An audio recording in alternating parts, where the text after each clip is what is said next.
This is the ocean. Salty and wet. This is where our story begins.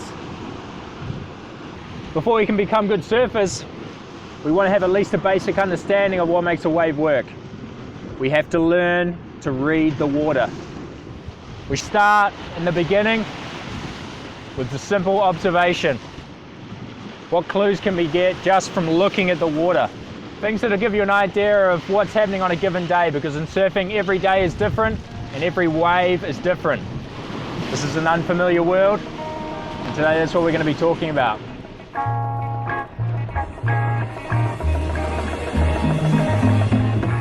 Somewhere in the world, wind pushes along the surface of the sea, creating waves. These waves can travel for large distances in deep water, until finally they are thrust up and they break as their energy explodes in a symphony of sound and colour that create the waves that we can surf. There are four things that will decide the shape and quality of a wave: the swell, the wind, the tides, and the shape and contours of the sea floor, known as bathymetry. Swell is first. Now you'll take whatever you can get, but the best swells are produced by a large storm a long way away. This gives the waves time to organise themselves as they travel towards you. The further they have to travel, the larger the distance will be in between waves. This is called the period or interval, and it's measured in seconds.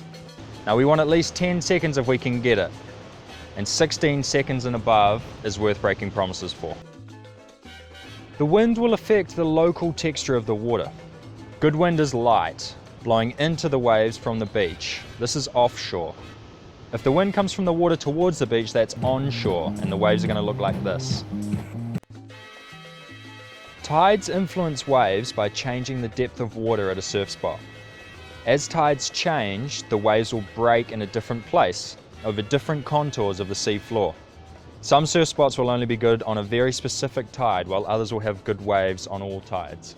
Finally, it's the shape of the rock or sand underneath the water, the sea floor. This is what gives the waves their shape and is probably the most important. Now let's take a close look at this surf break. The wind is good, light offshore.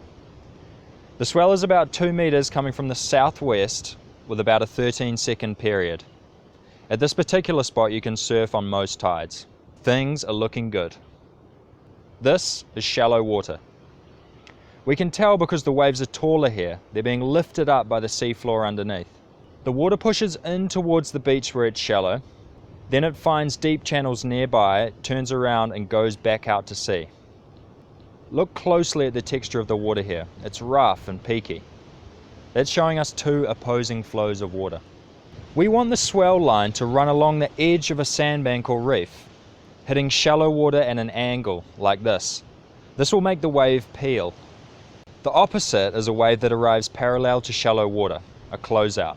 We can't surf closeouts, there's nowhere to go. As the wave peels, it's feeling out the sea floor. The bathymetry will decide the shape and power of the breaking wave above. If the sea floor has a steep angle, the wave will be powerful, characterized by a tubular shape. If the slope of the sea floor is flatter, the wave will be softer, more slopey, and it will be breaking in deeper water. But waves can do both. Look at this wave as it travels through different sections of reef. As it breaks, it's quite powerful. Then it goes a bit soft. Then it hits some shallow water and gets heavy again. The shapes and curves of the waves are subtle, but tell us exactly what is happening underneath the water.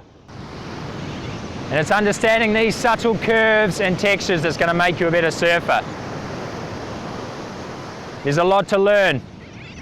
400 million years ago, our ancestors came out of the sea and onto land.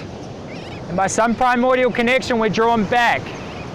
But we're very awkward and we're very slow in the water.